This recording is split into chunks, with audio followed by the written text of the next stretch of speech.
የኦኤምኤን ጋዜጠኞች አውቀውም ይሁን ሳያውቁ ይሄንን በማለታቸው ታላቅ የታሪክ ስህተት ሰርተዋል።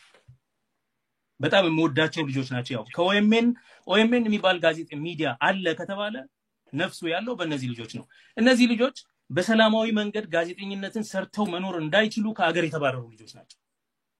ታስረው ማቀው የወጡ ናቸው። ነጉዩ እነሱ በሰላማዊ መንገድ መስራት የማይችሉበት በሙያቸው በፖለቲካ አይደለም በሙያቸው መስራት የማይችሉበት አገር ውስጥ የኦሮሞ ነጻነት ግንባር ምንም ለህዝቡ ስላላመጣ ህዝቡን ለችግር ስለዳረገው እሱን ትቶ በሰላማዊ መንገድ ይታገል ሲሉ ወይ የተሰጣቸው ገንዘብ አለ ወይ ያጨሱት ነገር አለ እንጂ ጤነኛ ሆነው እነዚህ ልጆች በዚህ መከራ ያለፉ ልጆች እና ኦኤምኤን ጆሮ ሊሰጠው ከተገባ የሚሰጠው በእነዚህ ልጆች ሶስት ልጆች ብቻ ነው። ኦኤምኤን የሚባል ድርጅት የለም ሌላ በእነዚህ ሶስት ልጆች ብቻ ነው ጆሮ ሊሰጠው መሰለኝ። የነሱ ትልቁ አጀንዳ አሁን ወደ እርቅ እንሂድ ነው፣ ሌላ ነገር ሳይሆን የነሱ ትልቁ አጀንዳ አይደለም። ሽፍታ ብሎ መሳደብን ምን አመጣው? እናቃቸዋለን እኮ ድሮ። ይሄ ሌላ ያለፈ ነገር ነው። ይሄ የኦህዴድን የብልጽግናን የፕሮፓጋንዳ ስራ ደግሞ በዚህ ጊዜ ሆን ተብሎ በዚህ ጊዜ የለቀቁበት ጊዜ ነው። ይሄ በምንም አይነት አንሚስቴከብል ነው። ይሄ ለማስነሰል የጋዜጠኛ ባላንስ ምናምን ለማድረግ አይደለም። ኢቭን ባላንስ የኦሮሞ ሚዲያ ኔትወርክ እኮ ሲመሰረት የኦሮሞ ህዝብ መታገያ ልሳን ነው እንጂ ቢዝነስም አይደለም፣ የሆኑ ሰዎች ጥቅም ማስጠበቂያ አይደለም፣ የሆነ የፓርቲም አይደለም። እንደ ኤክስኤንኤን ወይም እንደ ቢቢሲ ባላንስ አድርገን ጆርናሊስቲክ የትግል ሚዲያ ሲምናቃቸው በዛ ነው። መንግስትም ያጠቃቸው በዛ ነው።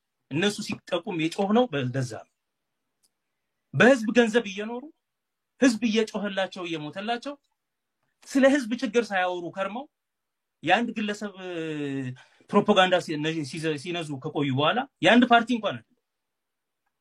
አሁን ደግሞ ያው መከራውን የተቀበሉት በስደት ያሉ ስፖንሰር የሌላቸው ልጆች በኬንያ የሚኖሩ ከሚዲያው ነፍሱ ሆነው ብሌኑ ሆነው ይሄ ሚዲያ አለ እንድንል የሚያደርጉን ሶስት ልጆች ኢትስ አንፎርቹኔት እዛ ሚዲያ ውስጥ እነዚህ ልጆች መወሸቃቸው የኢትዮጵያ ትራጀዲ እንደዚህ ከነዚህ የበለጠ ብቃት ያለው ጋዜጠኛ ኦሮሞ ያለው አይመስለኝም። እውነቱን እንነጋገር ከተባለ ይሄን ያለው ማከብራቸው ልጆች ያ የለም።